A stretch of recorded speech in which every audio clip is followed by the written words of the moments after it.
You're listening to the Huddle Up Podcast with Chad Jensen and Zack Kelberman.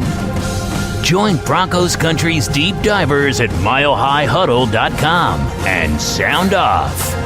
And now it's time to drop some knowledge. Okay, and we are live, but you all know the drill. Let the stream breathe just for a couple of seconds. Make sure we're getting green check marks across the board.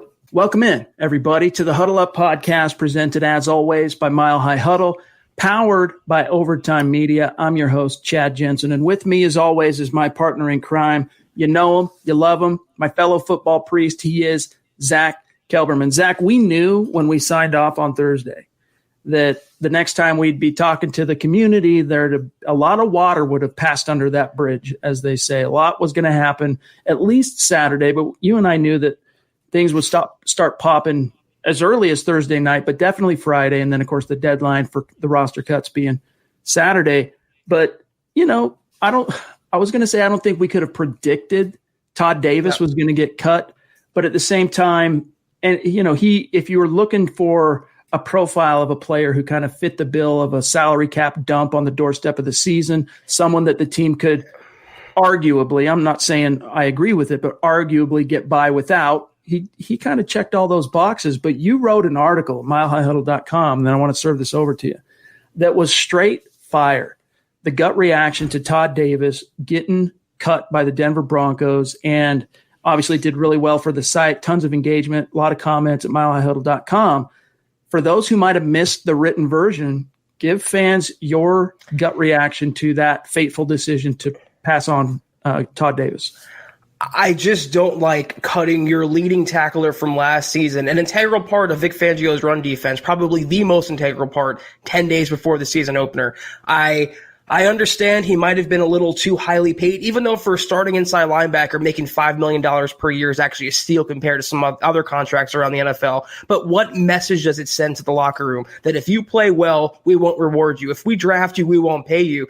And it just seems like, what is the last Broncos player who got a second contract? If you have to rack your brain and think about it, Chad, that's a problem in itself. And I just don't like... And it's not even a lateral move, because you have to combine the forces now of Josie Jewell and Mark Barron and A.J. Johnson to equal one Todd Davis. They're all run stuffers for the most part. Mark Barron's not that great in coverage. So Todd Davis, I'm one of his biggest critics. I can't be hypocritical and sit on both sides of the fence here, but he was really good for what he did. He was a captain of the team. He was a link to Super Bowl 50. Broncos don't have any left except for Von Miller. He was well respected in the locker room, a great two-down player, one of the best inside linebackers against the run in the NFL. Why would you release him? To save some money, when to push you over $30 million in salary cap space? What are you saving for? You're not going to use the money. You're going to sit on it now. And I don't want to hear the tinfoil, they're broke theory. They have cash on hand.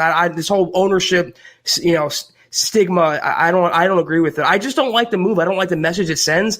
I understand he wasn't the best in pass coverage, but he did offer a lot of versatility for the Broncos against the run. And similar to the Broncos cutting TJ Ward in 2017, how are the players going to react to that? I mean, how are the veterans in that locker room going to react to that move? So that's what I wonder about, Chad. Look, we have been critical of Todd Davis at times on this show because he's not a perfect linebacker. However, it's like I said on Twitter, I don't know who I was responding to, some follower that was upset about my take on the Todd Davis decision. He's not a great coverage linebacker.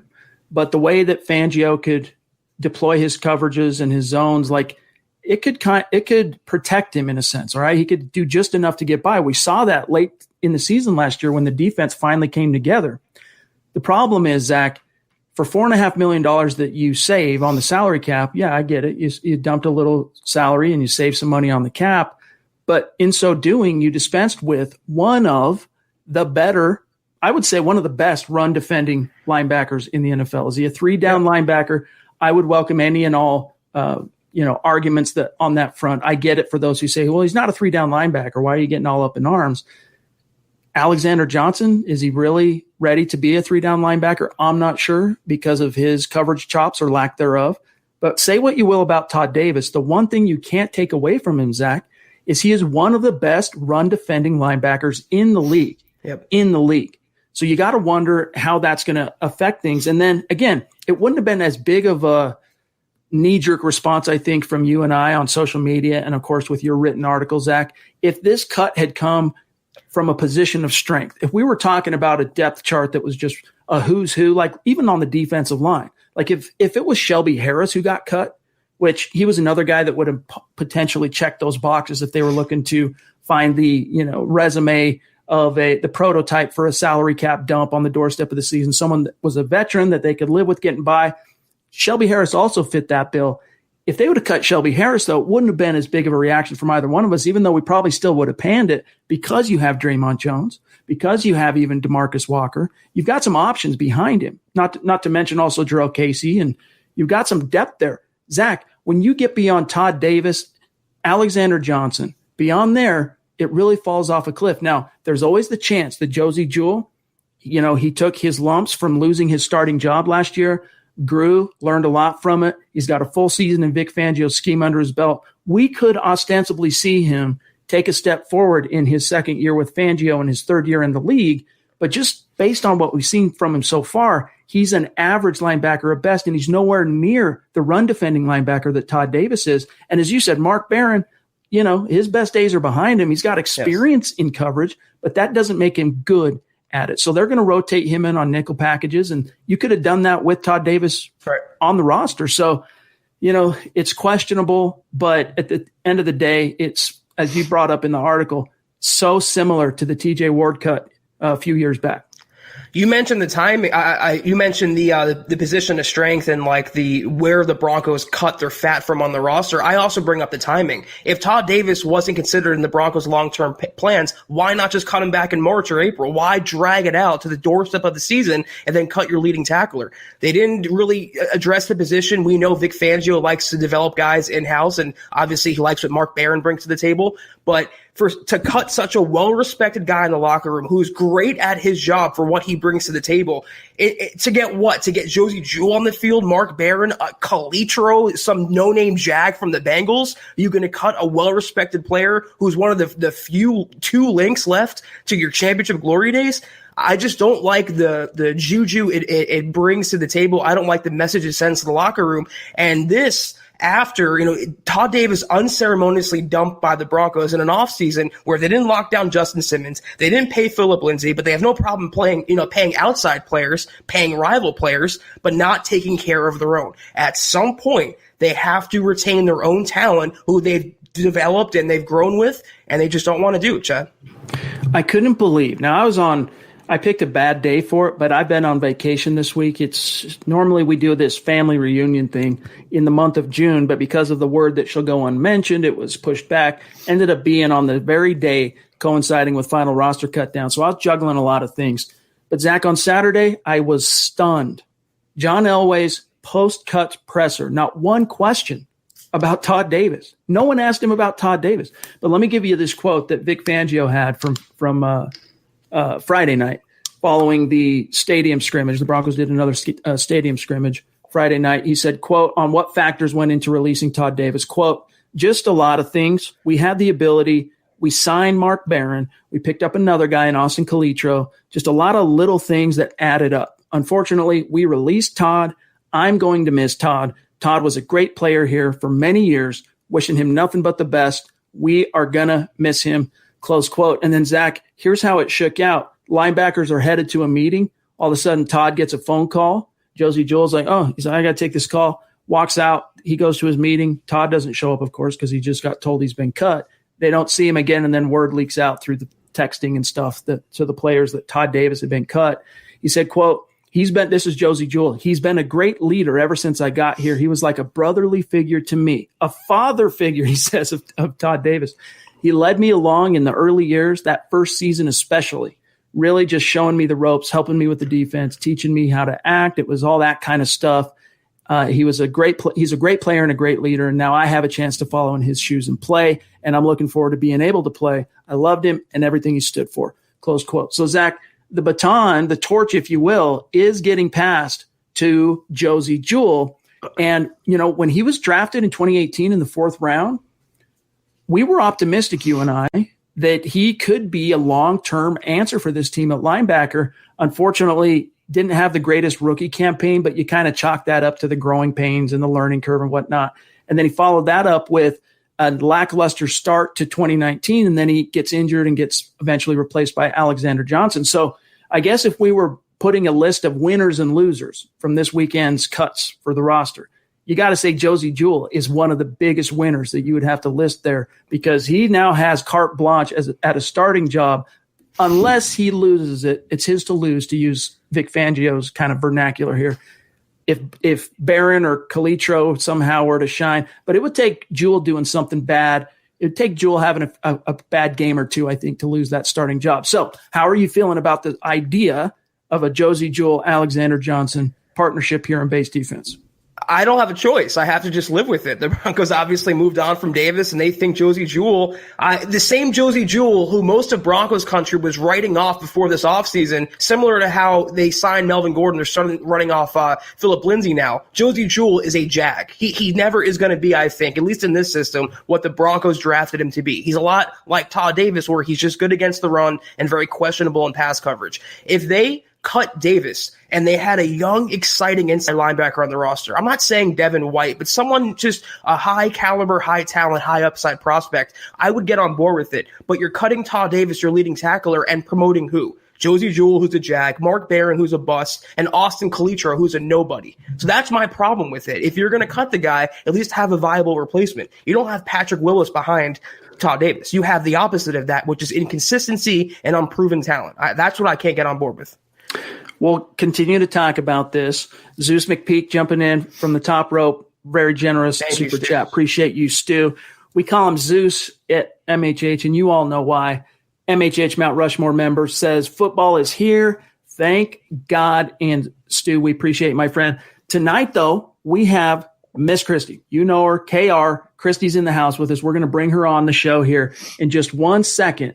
First, though, we got to do a couple of really quick matters of business, and then we're going to bring Kristie on and get her thoughts on some of these developments at Broncos HQ. And, of course, any questions that you might have for Kristie or any topics you want to get her thoughts on, get it in the chat stream, any super chats, whatever, get them loaded up, and we will get to them. John's waiting for that as we speak. But first, gang, got to remind you that tonight's episode here, sponsored by sportsbetting.com. Hopefully by now you have gone and entered the free $1 million Pick'em contest by visiting sportsbetting.com. Guys, it's fun. It's easy. You get a chance to win that cheddar. Plus, there's money for the top 5 runners up. So go check that out when you get some time. Sportsbetting.com and enter to win the $1 million Pick'em contest. All right, Zach, real quick, before we grab Kristie, let me just make sure everyone is up to speed. Make sure you're following the pod on Twitter, gang, at HuddleUpPod. Also, the main account on Twitter, at Mile High Huddle. If you follow both those accounts on Twitter, you're not going to miss anything as it relates to the podcast or breaking Broncos news and analysis. Gentle reminder to head on over to HuddleUpPod.com and get your swag on. Get yourself one of these Football Priest hats. Get yourself one of the new polo tees that's out. The Let 'Em Hate t-shirt that Zach designed. The Let 'Em t-shirt that Zachary Smouse designed. The Mile High Huddle one. There's face masks, there's mugs, there's hoodies, there's a little something for everybody. It's another way that you can support what we're doing here at Mile High Huddle, bringing you this content on the daily. And if you're not in a position to do that, it's all good. Each and every one of you, these 3 things you can do. You can subscribe, you can like, and if you really love us, share this video, share this podcast episode out there. Help Mile High Huddle, help the Huddle Up podcast continue to grow and reach like-minded fans just like you. And then one last thing, shout out to our Facebook supporters. You can see them ticking along the bottom ticker there. We're going to do that throughout the show. Really appreciate you guys, how that's grown. And we'll put the link for becoming a Facebook supporter if you're on Facebook in the chat stream. But it's pretty simple. Just go to facebook.com/Mile High Huddle. You'll see the blue button. Easy as that. Appreciate our Facebook supporters. This is the Overtime Podcast Network.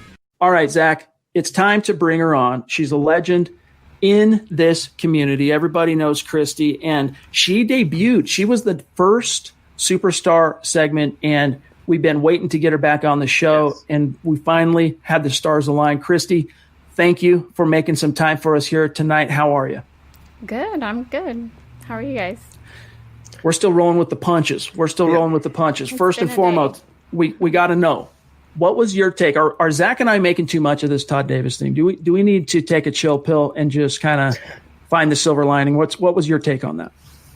Well, I mean, initially it's a shocker. I mean, you never want to see a veteran like Todd Davis get waived, but I mean, I think we just have to deal with it. It's over. He's gone. So it is what it is. I don't know how Josie Jewell's gonna fill that role, but I think we don't really have a choice. So we've said that so many times lately in the last couple of years about Broncos issues. Let's get it over with. It's over with. Vance Joseph, Joe Flacco. Yeah. Now it's Tom Davis. This is true. One thing we got Mr. Boggins real quick jumping in on Super Chat. Appreciate you, my friend. Thank you. Really means a lot. Very generous. One of our superstars says, "Hey, can't wait for Travis Kelce, Darren Waller, and Hunter Henry to steal our linebackers' wallets and souls this season. Hashtag yay, football is back." And, to that point, I'll put on some orange-colored glasses for a second here and point out that, look, Fangio's specialty that he built his career on, that allowed him to kind of climb the ladder to become a defensive coordinator, it was as a linebackers coach. We've talked about his resume on this show many times, and there's a reason why linebackers tend to thrive in his scheme, and including Todd Davis. I mean, Todd Davis led the team last year in tackles, even though he missed the first, 2 weeks at least with his calf. He still went over triple digits in tackles, and of course, Alexander Johnson emerged as a bona fide stud. So here's to hoping that some of that, I guess, Vic Fangio, linebacker dust can get sprinkled on Josie Jewell. But Kristie, one of the things that jumped out to me when we're talking about winners and losers over the weekend was the fact that Jake Butt made this roster. So look, I'll be the first one to say I didn't expect Devonta Bosby to get cut, so I'm not, I got to eat some crow on that. Sensitive. But one thing I'll do a little bit of this, tap myself on the back here, because I had a feeling Jake Butt, if he could stay healthy, he was making this roster, because, again, the biggest thing was the team was so long-suffering and patient with him. They kept him around for a reason, and he stayed healthy. What do you think is in store for Jake Butt this year, Kristie?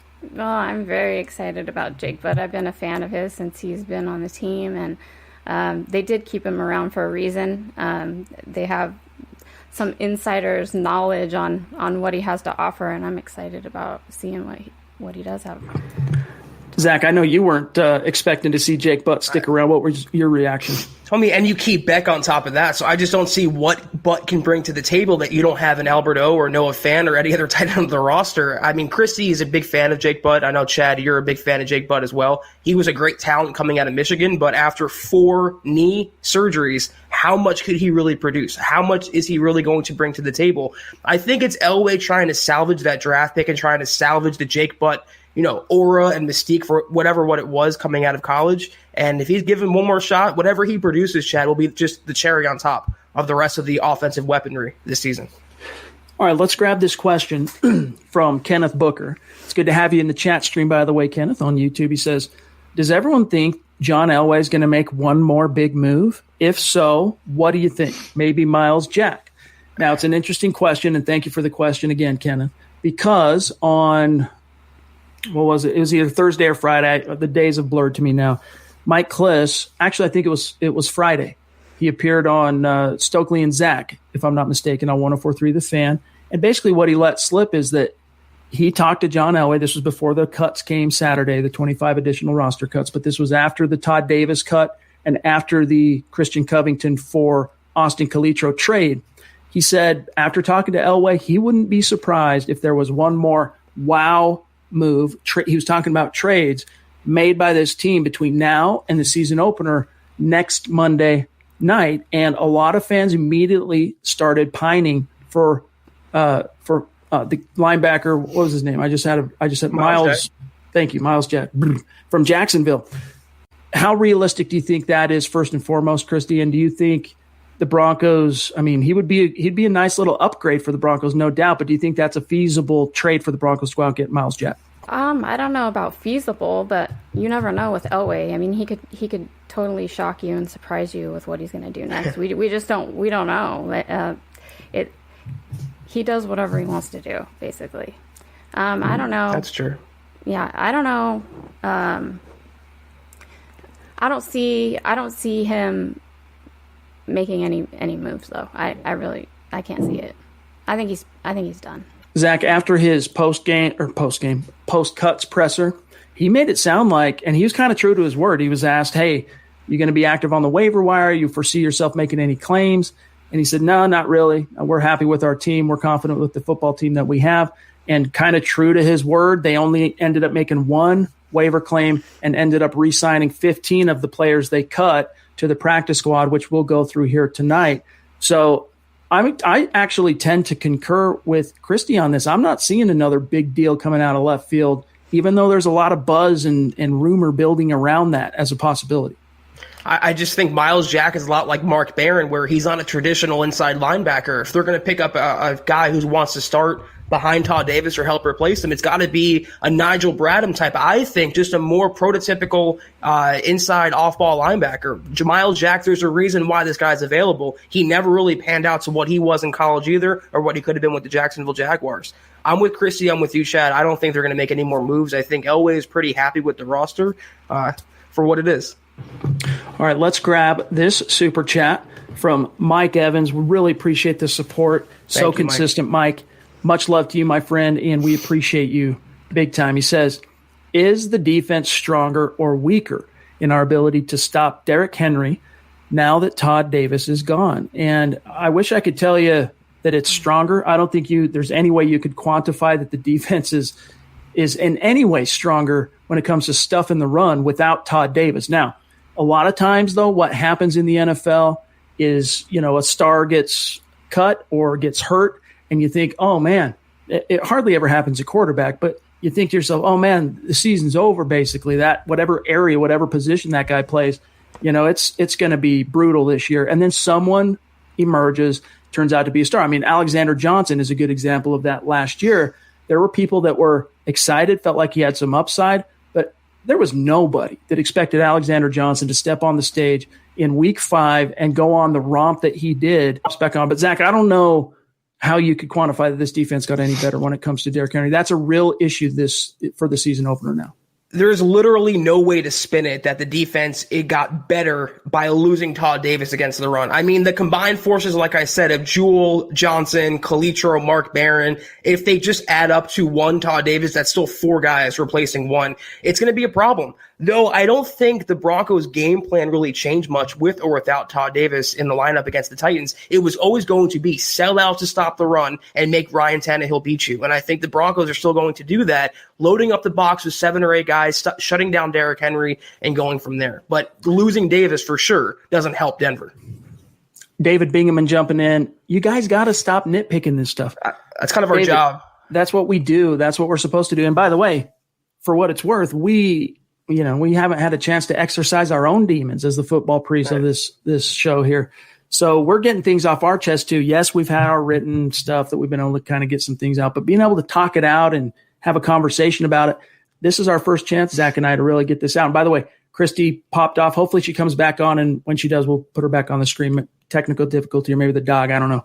But David, great supporter of MHH, very active in the comments. We correspond on email, so I know it's coming from a good place. And just know, we'll eventually here this week, we're going to be moving on to the Tennessee Titans. But for now, we're still reacting to the roster cuts.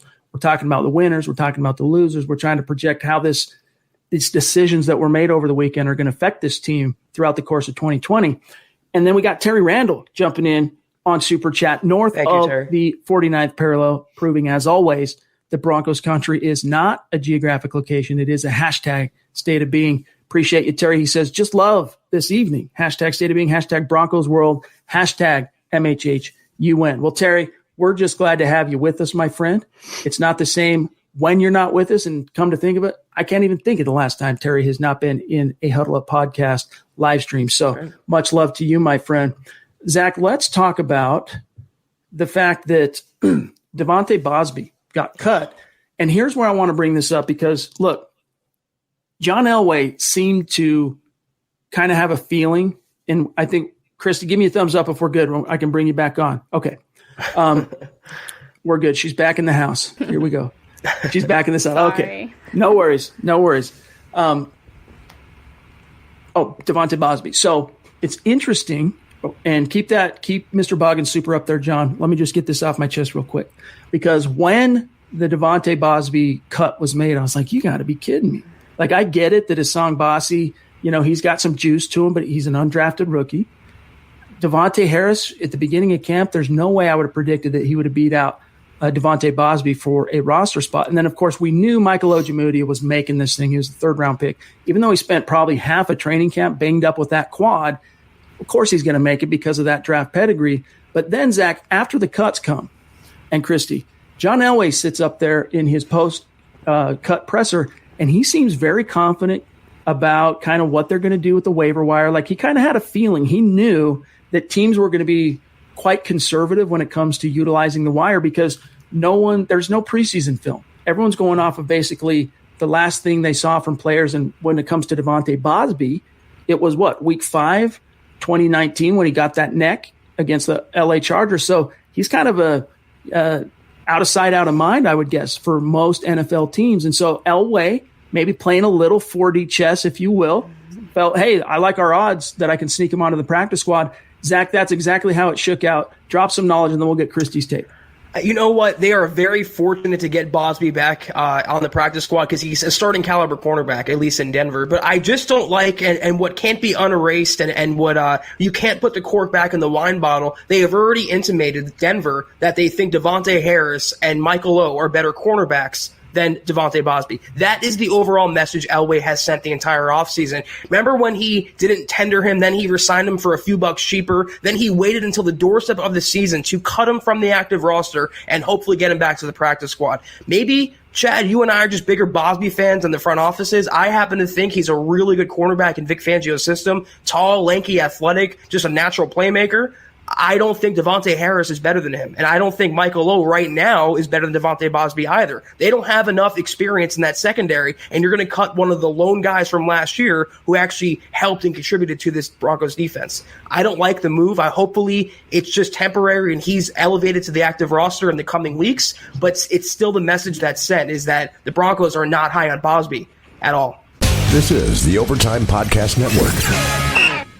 Although here at Mile High Huddle, we know that Broncos country is not a geographic location, but rather a state of being. For those located in the state of Colorado, there's $1 million up for grabs in the sportsbetting.com Pro Football Pick'em contest. What's amazing about sportsbetting.com's Pick'em is that it's absolutely free to play. I can vouch for this because just a few minutes ago, I hopped on sportsbetting.com and entered the contest, made my picks, and it was not only easy, it was fun.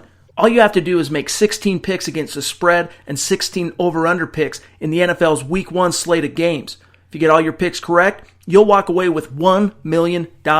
Winner, winner, chicken dinner. And here's the kicker. SportsBetting.com is guaranteeing a $10,000 prize pool to the top 5 finishers, with the first runner-up getting $5,000. Not a bad consolation prize. It's free, easy, fun, and you could walk away with big bucks if you get all your picks correct. Enter the $1 million contest at sportsbetting.com/pick'em-football. That's sportsbetting.com/pick'em-football. It was really surprising, Kristie. What was your take on Bosby not only getting cut, but then, of course, getting re-signed to the practice squad? Him getting cut was it was shocking. He got so much play during training camp, and everybody was so high on him the whole time. But at the same time, I kind of get where they're coming from with that. Fangio is looking for versatility, and I think he just didn't have it. He's mainly a one-trick pony. He does something good, and that's all he does. I like him as a player, and I think they can use him, but I think the practice squad for him right now is he's there for a reason. The one thing I'll say about Bosby, and then we're going to grab Boggins Super here, and thank you for the Super Chats, gang. We appreciate it, is that, as Zach said, we saw him debut basically as a Bronco in week 3, and that was against Green Bay. Broncos had, of course, the injury to Bryce Callahan, and he came in, stepped in when they finally got sick of seeing Isaac Yiadom get burned left and right and get penalized. They bring in Bosby. He plays very well against Green Bay. Of course, it was a losing effort by the Broncos, but the next week plays well again against Jacksonville, and then, of course, the injury in week 5. I think he's a quintessential Fangio boundary corner. Now, to Kristie's point, you might be onto something in that he is a boundary guy. Like, he's not a guy that can kick inside and play the slot. You know, in that sense, you can say he's a one-trick pony, but I was panning Elway. But then after the fact, I got to give him his props. I got to give him his credit. He rolled the dice, and it did not, at least up to this point, come back to bite him. And by the way, Mr. Boggins, super chat. Thanks, my friend. And he's coming on the show, by the way, Wednesday night. We're going to have Boggins on in the 14th, I believe, Superstar segment. Looking forward to talking to you, my friend. He says, Josie Jewell is a poor man's Todd Davis. I'm pretty sure you meant to say poor man's Todd Davis. And then he says, hey, Queen, who's your prediction for that starting cornerback number 3 spot next Monday? So, Kristie, we know it's not going to be Devonta Bosby. If you had to put some money on who's that number 3, who's it going to be? It's the. I don't know. I'd probably say Callahan. So Callahan is going to play the slot. I think the next. So in base defense, Zach, we're going to have Bouye and Callahan, and then when that third one comes on the field, Harris. I'm putting my money on Harris. Yeah. I mean, why is it Harris though to you? It's what the Fangio and what Elway think is that he's a better fit for this defense than Bosby, or else Bosby would have been cut on the practice squad right now. I don't think Michael O is there just yet. I don't think they want to put too much on his plate. At least I hope not. But for the third cornerback, it's just a matter of by default now. You cut one of your best guys in that secondary, and the next best guy, quote unquote, is Devonta Harris. So that's who I think will be the third cornerback. Okay, John. Let's grab Ariel Guerin. Jumping in on Super Chat. Really appreciate you and Jay, by the way. Thank you both. Appreciate the support. It means a lot to us. Ariel says, Jay and Ariel here again. Jay wants to know, since the Broncos cut Bosby, who will be the nickel corner? Also, who will replace Todd Davis? So we're thinking, lot of people. Yeah, it's going to take a village perhaps by the time the season's over with. But it looks like the biggest beneficiary of the Bosby cut is going to be, in the short term anyway, Devonta Harris, although they played Asang Basi in the nickel last week with the ones. And, you know, honestly, I was so flabbergasted that Bosby got cut. And after seeing some of the other maneuverings that the team did, trying different guys at different places, Isaac Yiadom getting traded, I honestly don't know. Maybe it's going to be Michael Ojemudia, who's that next corner to take the field. I don't know. But he's been so injured this summer that I can't imagine that he's quite ready for prime time quite yet. I mean, this is a game, not only is it the season opener, you want to get out on the right foot, but this is a team, the Tennessee Titans, that you could be having tiebreaker issues for the wild card. It's a conference match. So you gotta come to win. So I'm guessing it's going to be Harris, but at linebacker, obviously it's going to be Josie Jewell. Undoubtedly is the immediate beneficiary, going to start next to Alexander Johnson.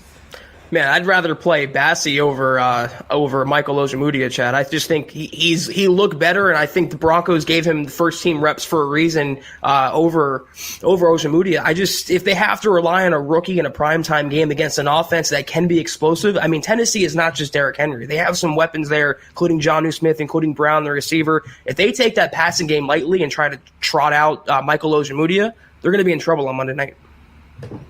Let's grab this from Kenneth Booker real quick. He says, and this is a topic I wanted to get both of your takes on here. One or two more questions, and then we'll let Kristie go for tonight.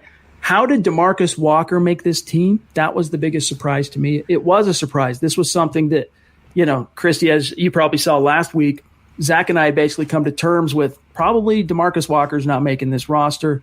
And then Christian Covington gets dealt, and we're like, whoop, he's making the roster. And sure enough, he makes the roster. And by the way, Deshawn Williams, who got cut Saturday, got re-signed to the practice squad. So Demarcus Walker, how surprised were you surprised that he ended up making the cut in his contract year as a former second-round pick? I think a lot of people were surprised. I know a lot of people like him a lot.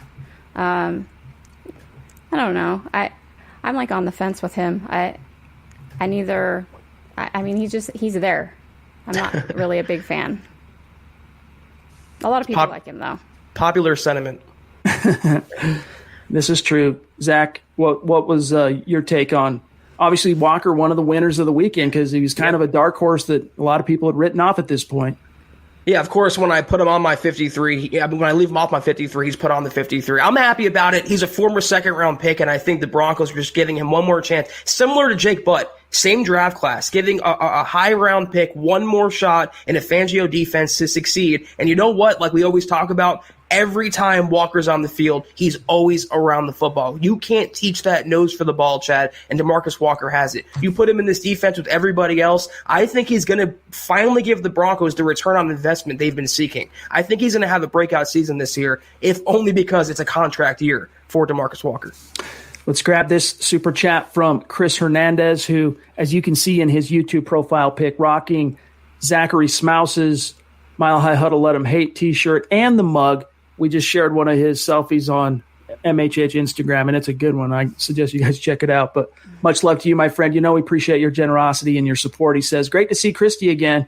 Hashtag click those little thumbs up for her. That's right. Amen, gang. Don't forget to hit the like button. And then, John, grab Big Kevin one more time, because we're running out of time here with if you still have him. I can do it reverse engineered if we need to. But we're running out of time. Glenn Hauser, by the way, jumping in. Thank you, KR. Glenn. Do you all think Vic and Elway are in total agreement on the defensive moves? Coach seemed prickly answering questions on why. Hashtag fine that Todd's gone. So Glenn's okay that Todd's gone. This is one of those, well, I'll let you answer. Kristie, do you think that was an Elway move or a Vic move, the cutting of Todd Davis? I'd say it's a Vic move, to be honest. The reason I say that, I mean, Elway, he keeps people around as long as he can. He tends to. He keeps them around as long as he can. And I think Vic wasn't too high up on him in the first place. So, I mean, I don't see them totally disagreeing, but there was definitely probably some type of disagreement there. What do you think, Zach? I tend to agree with that. I don't think, I think they're in lockstep for the most part, but Fangio understands that Elway has final say. Fangio understands that Elway is the boss. He is the Duke. He has all control over the roster. So if Fangio wants a guy, he's still subject to Elway's approval. I think, though, this is why this regime works so well. Elway respects Vic Fangio as a coach. Elway did not respect Vance Joseph, and I think they have a good working relationship, but Fangio understands he's definitely second fiddle behind Elway, and you can even argue Matt Russell. This is how, and by the way, Glenn, thank you for your support, my friend. Really appreciate it.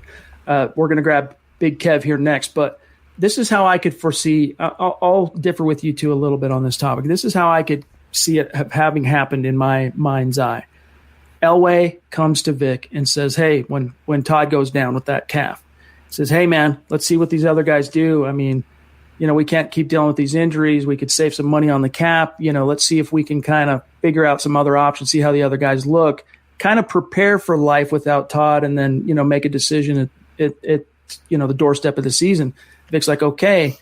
And Josie Jewell, I think he impressed Vic in that ensuing 2.5, 3 weeks.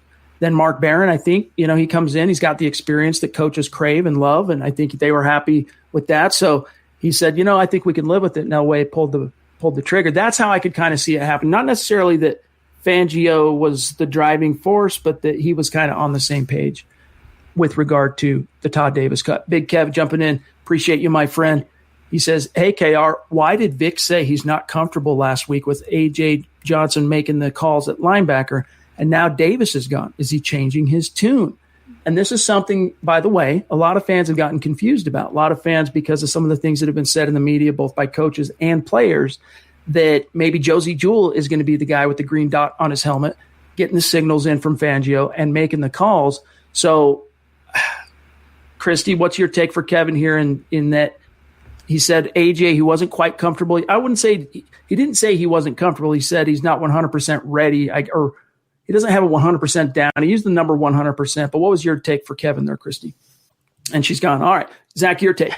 You know what? It could lead to, I think, the theory that it came from up above and Vic Fangio did not sign off on the Davis release. It's just Vic Fangio is a ball coach, and Elway thinks differently as a general manager. He's up top. He's sitting on his ivory tower in his perch.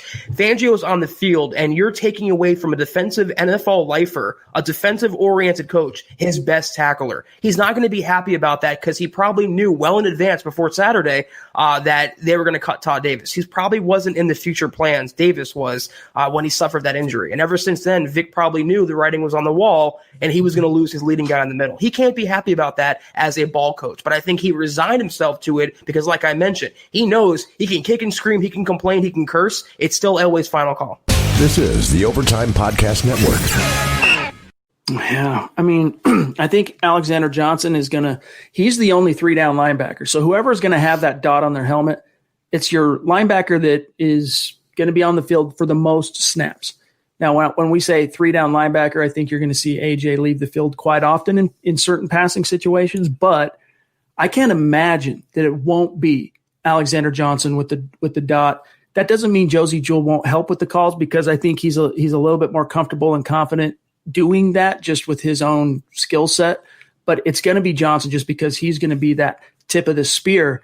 And speaking of, we also got to bring this up from Todd Anderson. So we were surprised, of course, that also Justin Hollins kind of got a raw deal this summer from the Broncos. 2 years in a row. He's asked to switch positions, go from edge to off ball. And he didn't look pretty last year. And we told you guys it wasn't going to look pretty again this year. It's just not his bag. You know, he can maybe hang a little bit in coverage because of that length and his athleticism. He's an explosive athlete, but he belongs on the edge, Zach. Yes. And ultimately, because they felt strong in their numbers at edge, but not at off ball, they ended up making him a casualty here. And the news, though, is he did get claimed off waivers from his former position coach, Brandon Staley, who's now the defensive coordinator of the Los Angeles Rams. So Hollins lands on his feet. He says no hard feelings for the Broncos, but it's a 5th-round pick, not even 2 years removed quite yet, that is now in the wind. He wouldn't be saying no hard feelings if he didn't get claimed by the Rams, Chad. I mean, he definitely did get a raw deal, and he went to Demarcus Walker's School of Player Development, where he was a high upside 5th-round pick. They put too much on his plate, overloading him with 2 positions, and they cut him a year later with no offseason practices and no preseason film. How do you do that? He was an an outside linebacker, not an off-ball guy. He, like you said, long arms, very athletic, very explosive. He reminded me a lot of Deion Jordan, another Oregon guy as well. And you can't coach that raw physical talent. He was a specimen. They don't really have, Jerry Atachu, Malik Reed, those are nice players to have, but they don't have an all-star backup behind Von Miller and Bradley Chubb, a high upside guy. I'm not saying Hollins could have been that, but to cut him, give up on him after only 1 year, when you play him at a spot he's not familiar with, of course he's not going to look good. Of course he's going to be swimming out there. He's playing 2 positions, similar to Demarcus Walker in 2017. Obviously, again, this is Elway's call, and Vic Fangio probably had to sign off on it. I don't think he's happy about losing a guy. He always wants flexibility and versatility. He lost a guy who can play both linebacker spots, or theoretically could help out at both linebacker spots. I think it's a little knee-jerk, Chet, to give up on Hollins after only 1 year. I think, going back to the whole winners and losers thing, though, it kind of speaks to how the Broncos feel about Malik Reed. And Malik Reed has had a really strong camp. And look, he was the Asang Basi of 2019. He was the undrafted rookie that came out of nowhere, makes the roster, really helped kind of bridge the gap in the initial weeks when Bradley Chubb was lost with that ACL, played quite a bit. Then he hit the rookie wall, and basically the last quarter of the season, he was a non-factor, and it was Jeremiah Atachu who was signed about mid-season to come in and ended up really being a life-saving compliment to Von Miller down the stretch. So it's a credit to, I think, Malik Reed. They feel good about him. They feel good about Jerry Atachu as kind of that veteran rotational guy that can stop the gap, so to speak. So it's unfortunate. Got to cut him loose. But, Justin Hollins, happy trails to you. By the way, the chat stream jumped in, but we are not going to let any of our Super Chat superstars out in the cold. Jess, CO13 Sports, appreciate the super, my friend. And he says, develop Bellamy and Tuska. Let's go. And that is, Zach, a good segue to, let me pull this up real quick and let's go through the practice squad. The Denver Broncos, I'll tell you, in case you guys missed it earlier, they have now signed 16 players to the practice squad. Here's who made the cut. Quinn Bailey, offensive tackle. Devonta Bosby, as we've already mentioned. Levante Bellamy, the undrafted rookie running back. Trinity Benson was kept around. Fred Brown as well. Jeremy Cox, the running back. Elijah Holder, the safety. PJ Locke, the safety. Patrick Morris, inside offensive lineman, of course, center/guard. Offensive tackle Darren Paolo. Offensive tackle Jake Rogers. And then the quarterback Brett Rippon. Derek Tuska, the 7th-round pick this year, who was criticized somewhat by Vic Fangio last week for lacking some strength and lacking in quite a few areas, but they like him as a player and they want to develop him. He's kept around. Josh Watson, the off-ball linebacker, undrafted rookie from last year, and then Deshawn Williams, and then one last kid that was brought in. This is the one waiver claim the Broncos made. It's not listed here, but it is Kevin Tolliver, who was claimed off waivers from Chicago. So kind of an old Fangio tie there. But Zach, if there are any takeaways to you from how this practice squad got formulated and kind of shook out, what would it be? The takeaway is the Broncos brought back who they're familiar with. They're not going to gamble on outside players with no preseason film or offseason film, and most of these guys have some developmental talent. One thing that jumps out to me is Deshawn Williams. Someone in the coaching staff, maybe it's Elway, maybe it's Russell, maybe it's Bill Collar, they like Deshawn Williams. He's been with Denver now 2 coaching staffs, going back to Vance Joseph. So as a defensive line prospect, can never have too many. Look how Shelby Harris kind of came out of nowhere. I like how there's offensive linemen on the practice squad. There's cornerbacks on the practice squad. I think Tolliver is a guy, along with Bosby, who can eventually get to the active roster because the Broncos are so perilously thin in the secondary. JP jumping in, longtime listener of the show, fellow drummer like yours truly. Thanks for the support, my friend, and it's always good to have you back in the chat. And he says, I don't like Davis being cut. Hopefully this means next year we're drafting Dylan Moses from Bama or someone through a trade like CJ Mosley or better. In case you guys missed it, Eric Trickle had a really good article that he published yesterday evening going through a few potential targets, trade targets if the Broncos. This is kind of riffing off this article, riffing off of what Kliss said the day prior, that he thinks there's one more wow trade coming down the pike for the Denver Broncos. And so Eric listed a few options out there. And, CJ Mosley is a guy that, of course, he opted out for 2020. He's not even in the mix this year. I don't know what that does trade value wise, no one's going to trade for a linebacker that can't step in and play this year. So, and that deadline's long gone. So anyone who opted out, there's no coming back this year. But I could see it. There's a potential. Miles Jack, as we mentioned earlier in the show, is another name that a lot of fans are pining for. Cody Potter here jumping in also on Super Chat. Appreciate you, Cody. Says, I heard from Kliss yesterday there was a big trade in the winds for the Broncos. Any idea on who? #Go Broncos. Zach, first of all, what's your take on the idea of the Broncos going out and trading for another linebacker? There's just so many musical chairs at that position. My feeling on it is if they were going to make a trade, if Kliss were right, it seems like it'd be at a different position at this point because they've now added 2 new faces in Barron and Calitro.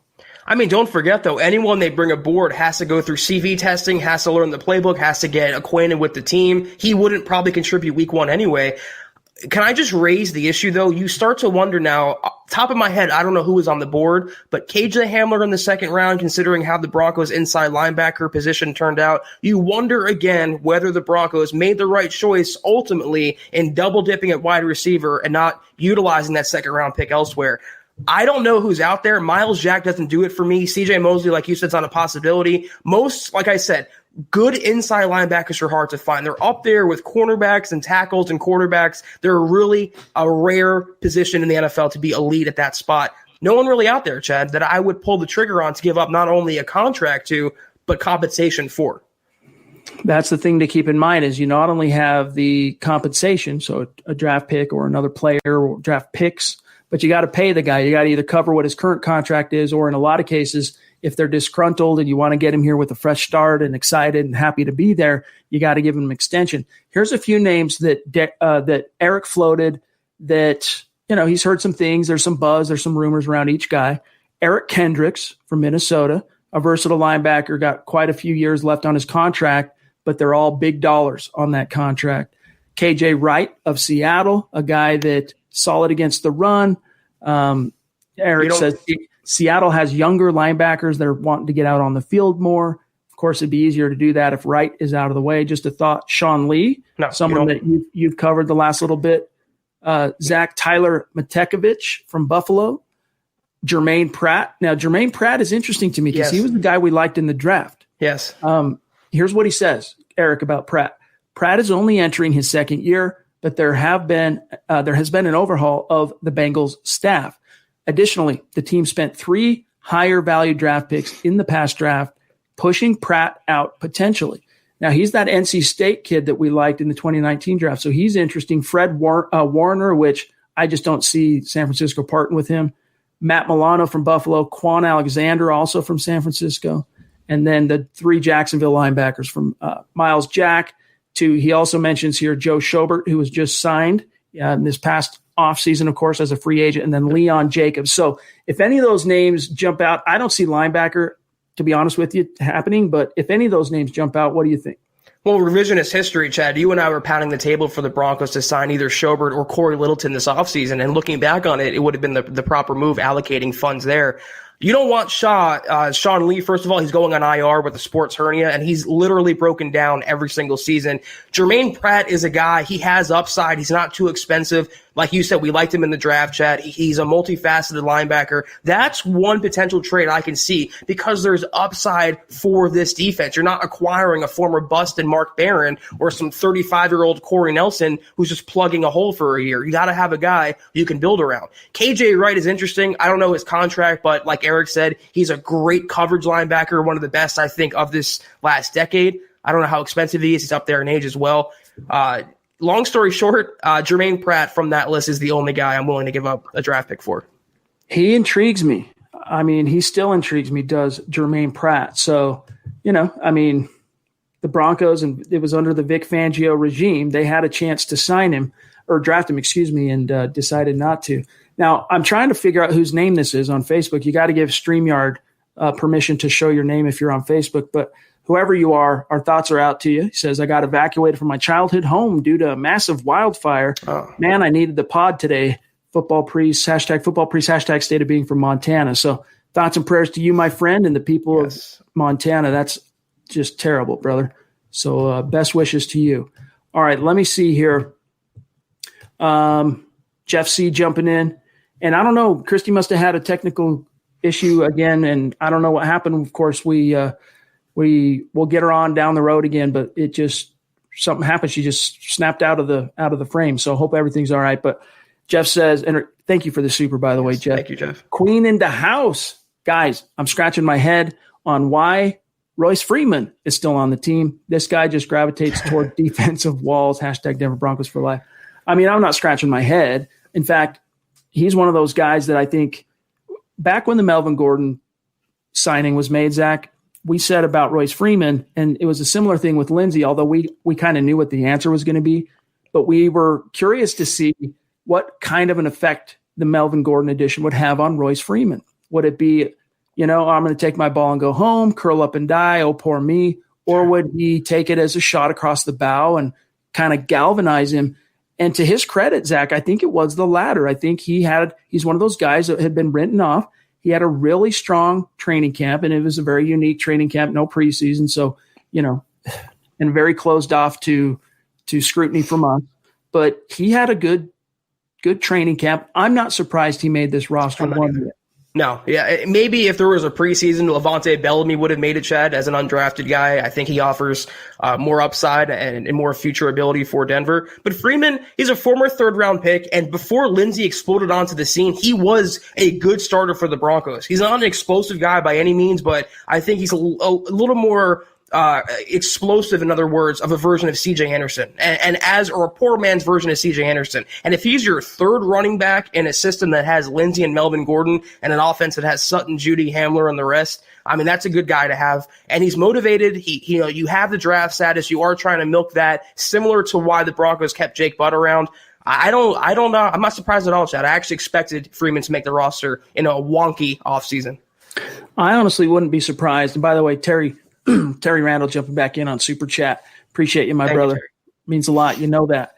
But I wouldn't be surprised if Jake Butt gets an extension at some point. If he stays healthy and, he's going to have to be exposed to some snaps. They're going to have to see how he holds up to contact over time. But again, we can question it, but the Broncos love Jake Butt. They do. They like Jake Butt. He was their original plan for the long-term tight end. When he got hurt, they had to make other plans. They had to hedge. And of course, Noah Fant became plan A now.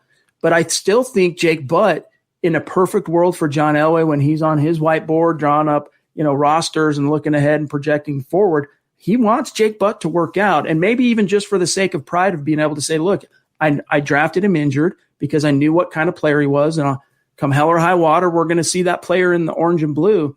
But you're going to have to expose Jake Butt to some snaps in order to feel even semi-confident offering him an extension, Zach. And I just don't see where the snap's going to come from. We know when it comes to Pat Shurmur, he doesn't utilize a lot of two tight end sets. He uses the tight end a lot in the offense, but just not a lot of two tight end sets. So unless you're going to be taking Noah Fant off the field, or unless Pat Shurmur has some kind of a philosophical change of heart and starts utilizing more two tight end sets, I have a hard time imagining just where Jake Butt would get those type of snaps in theory. For him to land a contract extension, he would not only have to get on the field, but make plays on the field. Him just surviving, Chad, isn't good enough to warrant millions of dollars. It's a great feel-good story. He came back from 4 knee surgeries. He went through every practice and what was a limited, truncated training camp. It's a good story. But this is the NFL. This is where business cuts it, production over anything else. And I don't want the Broncos to get a first-round tight end off the field in place of a fifth-round guy coming off 4 knee surgeries. I mean, whatever he can bring to the table is great. I'm happy he made the team. I'm happy for him. But I would rather look for Elway to increase his trade value and then flip him for a draft pick. You don't need so many tight ends on the roster when you already have 2 younger guys, you can argue, in Beck and Alberto, who have way more upside than Jake Butt, again, after 4 knee operations. Gary Smith's point here, sometimes when you don't give up on someone, it pays off. We'll see crossed fingers. And I agree that my fingers are crossed too. I'm having a hard time seeing where Jake Butt's going to get any swings at the plate, so to speak. By the way, Steve Baumgartner jumping in, longtime listener of the show. Thank you, Steven. MHH Mount Rushmore member. You guys have met him. We had him on the show a month and a half or so back. Appreciate your support as always, Steve. And he says 8 more days until we play. In fact, when you guys wake up tomorrow, it'll be Labor Day and it'll officially be game week. Tomorrow begins week 1, the preparation week, ahead of the Monday Night Football doubleheader. Wow. Over the last game of the week again. So we're all having to wait that much longer. But, Zach, it's finally here. It's wild. It seemed like when it was March and everything was shutting down and came to a crawl, it seemed like it was going to be eons until we got to September. And then something happened from August 1st and when training camp kind of got underway. Now it's September 6th and the season is 1 week away. It's great. We all need this. We all miss football. We all miss sports. It's going to be a semblance of normalcy in what's been an awful year so far. I just can't believe, Chad. 1 week away. Broncos regular season football. It's awesome. Shout out to Jay Ritchie jumping in with the super chat. Appreciate you, my friend. New name that I don't. Oh, it's that Jay. Okay, cool. He says, hey guys, Jay and Ariel here again. Watching you guys from the Pittsburgh area. Love watching. Question. What are your thoughts on the third wide receiver? Will Hamler surpass Patrick? Great question. Thank you, Jay. Appreciate you and Ariel. I hope it's Ariel or is it Ariel? I'm curious. Just tell me, is it Little Mermaid pronunciation, Ariel, or is it Ariel? I'm just curious. What's your answer for him here, Zach? First of all, Hamler's coming off an injury. He might, I guess he's not for right now going on short-term IR. He's going to be worked in slowly. I think that injury kind of caused some pause in the Broncos coaching staff. Patrick is reliable. I don't know why he catches so much flack from the Broncos fan base. He is Courtland Sutton light, and he has great chemistry with your quarterback in Drew Lock. So I think for the time being, the third receiver is going to be Tim Patrick, but it's hard to classify because Hamler's mostly an inside guy and Tim Patrick is an outside guy. You're going to see a lot of the Broncos receivers, Jerry Jeudy included, kind of move around the formation. Overall, though, depth chart-wise, it has to be Patrick because he's the veteran, he has skin in the game, and he's just more reliable at this point in their respective careers than KJ Hamler. KJ still just, as you said, he's just still a ways out from being fully healthy. And I'm a little bit concerned that he's going to ever get completely healthy in this calendar season. Now, I hope I'm wrong. Let me just read to you what Elway said about him on Saturday night. Quote, KJ is going to stay on the active roster. He's getting close. Hopefully he starts running around this week. We'll take him day to day. He's going to stay on the 53. He'll stay there. And so, close quote. So he's obviously not going to be put on any short-term injury list, or he's staying on the roster. I'm not expecting to see much from him unless he all of a sudden is really active in practice this week, which is possible. We'll see. Unless that happens, though, I'm expecting him kind of circle back week 2, but it's going to be Patrick in the short term because that's a player that they can count on. You're going to see Sutton, Judy, Patrick, a lot of those 3 wide sets, and a little Deshawn Hamilton as well. And Zach, by the time, maybe put it this way, by the time fans can walk through the gate at Empower Field at Mile High, which is going to be week 3, we learned right before we went live tonight, the Denver Broncos got the green light from the state of Colorado. Fans at a limited capacity, we don't know exactly quite yet what the number is going to be, are going to be allowed for the Tampa Bay Bucks game when Tom Brady and Gronk and that whole crew, Bruce Arians, when they come to town, some fans are going to be there.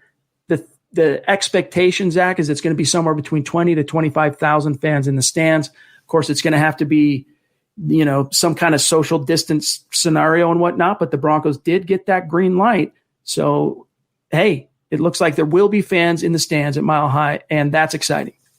In terms of Hamler, though, I mean, with hamstrings especially, for a speed demon receiver, there's not too many injuries that are worse to deal with. They are nagging ailments. They're so easily re-aggravated. So I think the Broncos are handling them with kid gloves. Let's say you sacrifice 2-3 weeks, but you preserve 13 other weeks, as opposed to exposing him to games and impact plays, and he re-aggravates that injury and he's out for the rest of the season. We've been saying this, or at least I've been since he's been drafted, KJ Hamler. He's not going to be this 1,000-yard guy, wide receiver 1 right out of the gate. It's not in an offense that has Cortland Sutton and Jerry Jeudy. Down the road in 2021 and beyond, he can be that Deshaun Jackson or maybe even Tyreek Hill light. But for now, he's going to be a situational player or maybe even a decoy when or if he's on the field. He's just got to get healthy. He's just got to get healthy first. And Jamal Killing's jumping in, one of the coolest names on our Super Chat of all time. Thank you, Jamal. That Darius Kilgo, Jamal Killings, these are names that you probably were a formidable football player yourself. Appreciate the support, my friend. And it's always good to have you in the chat stream. And, of course, we'll be tagging you like we do all of our superstars on Twitter after the show. Appreciate you, my friend. Zach, we got JP. We're getting a little long, but we've been just sitting on our thumbs, chomping at the bit to talk to you guys with everything that's gone down. And there's a lot of topics we haven't even got to yet tonight, so we're going to hang for a little bit longer here. JP jumping back in. Appreciate you, Thank you. Friend. He says, I think taking an inside linebacker in the draft last year instead of a tight end in the first round would atone for cutting Todd Davis. I think Noah Fant would have been there in the later rounds. I don't know about the later rounds. Best case scenario, round 2, but I don't think he would have. I think he would have gone. He would have gone probably about where he ended up going to Denver, not much farther beyond that. He was viewed by most people when we were at the Combine, Zach. Everyone we talked to, whether it was media or team, everyone we talked to viewed Noah Fant. They're not going to go out on public record and say it, but when we were talking to people behind cameras and whatnot, Noah Fant was widely viewed as the number 1 tight end in the class. Yep. And then there was a few people that had, I was one of them that was all about TJ Hawkinson. So, but your point is not missed though, JP, that the Broncos, you have to wonder what the Broncos, passed on to take Noah Fant from a linebacker perspective. They had their shot anyway at Devin Bush, and there were a few other options in that class, but it ended up being Noah Fant. This is the year, though, Noah Fant can make fans completely forget about that. If he has a big second year, makes that kind of year 2 jump that Cortland Sutton did, fans aren't going to be worried and wondering about what could have been in round 1. I don't regret that trade because it also netted the Broncos Locke and Reisner. So I'm happy with that overall. They can spare an inside linebacker. I think this was the year, Chad, like to piggyback on your point, this was the year, this draft, to shore up the position when you have an unknowns, and A.J. Johnson's still unproven. He had a really good year last year, but he's not Patrick Willis in his prime just yet. He cannot be relied upon as such. who do you have behind him? You had to sign Mark Barron. So maybe in the second round, instead of taking KJ Hamler, maybe in the third round, instead of taking a tight end, you could have taken an inside linebacker. This was the year. But last year, they got a great tight end 1 prospect in Noah Fant, quarterback of the future in Drew Lock, and your left guard, perennial all-pro in Dalton Reisner. I'm not hating on that, Chad, for someone like Devin Bush. Yeah, I agree. Black Knight jumping in with the question, if the big trade rumor does happen, what position do you think we would go after? Offensive tackle, linebacker? We've kind of touched on it a little bit already, Black Knight, but I just don't, with all the maneuverings they've made at linebacker, I think they're going to kind of stand pat with the moves they've made unless just some deal comes their way that's too good to say no to. If they were to make a trade, I would probably have those two options. I'd probably say offensive tackle, although it's another position that they've made some maneuverings in, not only DeMar Dotson, but you had Calvin Anderson, another one of the winners, talking about winners and losers of this roster cutdown. Calvin Anderson, tip your cap to him because he was a guy that honestly we viewed as just one of those long-term developmental offensive tackle guys.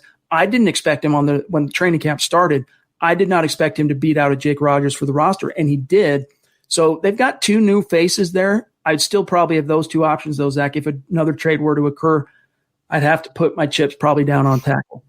Yeah, I mean, I would like it, but, obviously for whatever reason, the Broncos are high on Elijah Wilkinson. They did sign DeMar Dotson. They had some younger players who they carried on to the 53. I don't see a move at either spot. Maybe, though, for someone like safety, Chad, they never really replaced Will Parks. Trey Marshall's an okay guy to have, but you don't really have any impact players there. Don't give me Mark Barron either. He's more of a linebacker than he is a safety.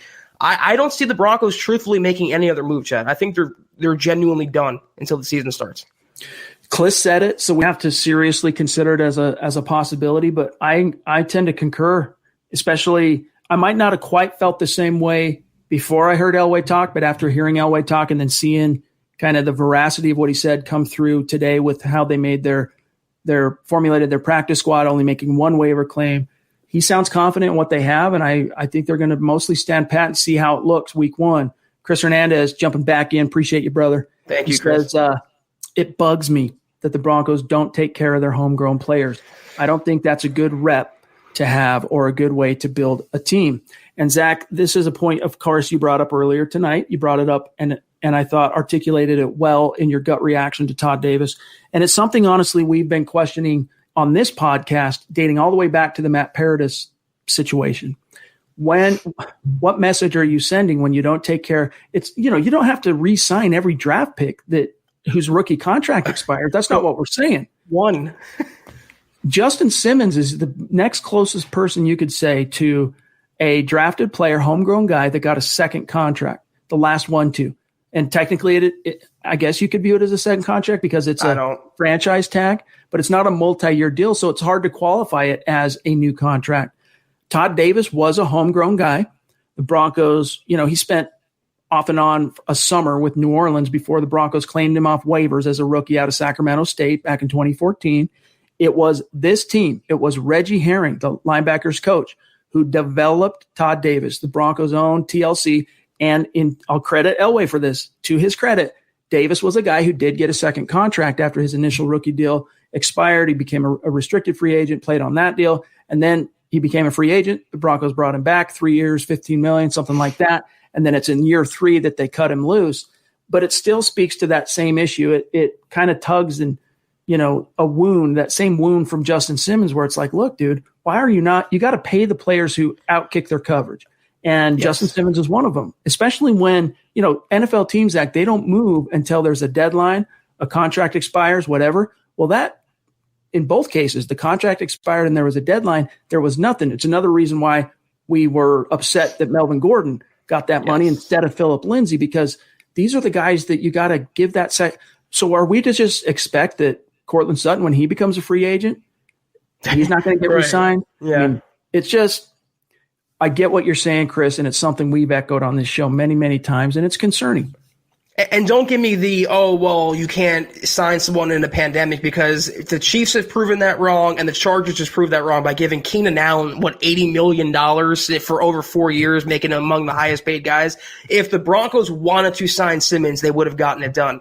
And you know what? Cutting Todd Davis and not keeping him around and cutting him for a cost a cost-cutting move, that would be okay in one offseason, but in the same offseason when you don't pay Phillip Lindsay, you don't lock down Justin Simmons, and instead you sign rival players like Melvin Gordon and making him the 6th or 7th highest paid running back in the NFL, it just, again, like I said in my article, it sends the wrong message that if we draft you and you play well, we're not going to pay you. If you play well, regardless, we're not going to give you a second contract. Von Miller was the last notable guy to get a second contract. That was 2016, 4 years ago. You can bring up Brandon McManus, but other than that, I don't consider Justin Simmons a franchise tag. That was a Band-Aid. The Broncos had no other leverage in those discussions but to apply the franchise tag. They didn't want to come up to Simmons' price tag. And that's all it came down to. They didn't want to give up that money. They want to hoard this money for whatever reason for next year. If they wanted Simmons to get done, they would have gotten it done. If they want to reward Phillip Lindsay, they would have rewarded Phillip Lindsay. Instead, they went out and signed Melvin Gordon,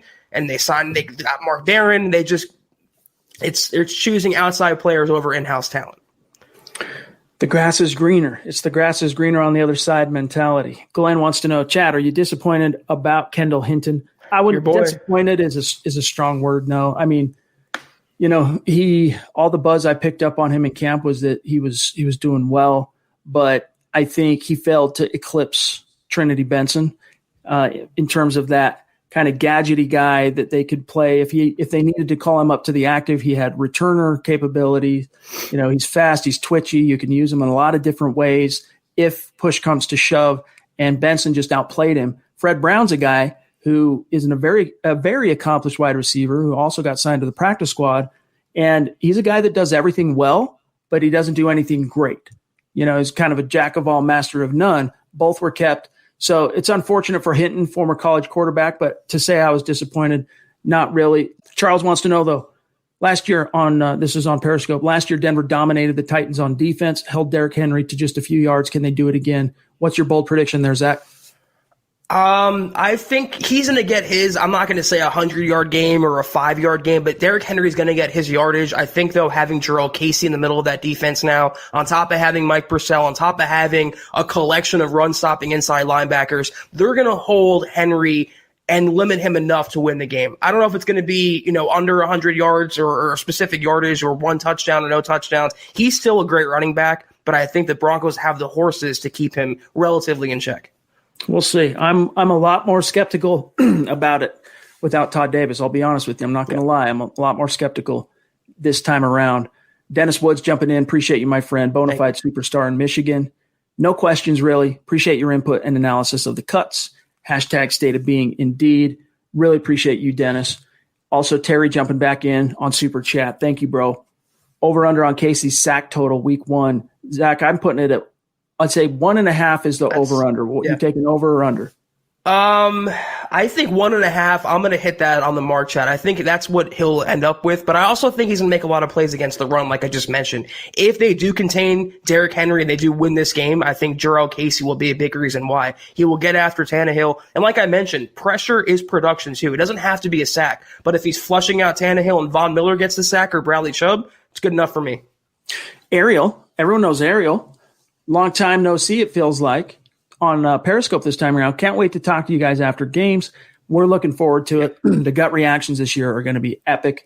And, you guys, with how much love you've shown us this year, I mean, just since we started doing the live streams, taking the podcast to the live stream format, we're thinking about doing other things, and we're going to unveil it this football season, including the idea of streaming during the games. If you guys show up, continue to support like you've done, you'll make it well worth our time, and we look forward to that. So we'll see. We'll debut that potentially on Monday Night Football, but no matter what, of course, you're going to expect the gut reactions after each and every game. And then Zach, Ariel, and Jay want to know when we live stream. So Mile High Huddle, it's every day from the 6 o'clock Mountain Time to 7. So that's 8 to 9 Eastern. Zach and I, we go 4 of the 7 days. We're Sunday, Monday, Wednesday, Thursday. But there's a Mile High Huddle live stream podcast every single day, 7 days a week, from the 6 to 7 local time on YouTube, Facebook, Periscope, etc. All right, we're about out of time.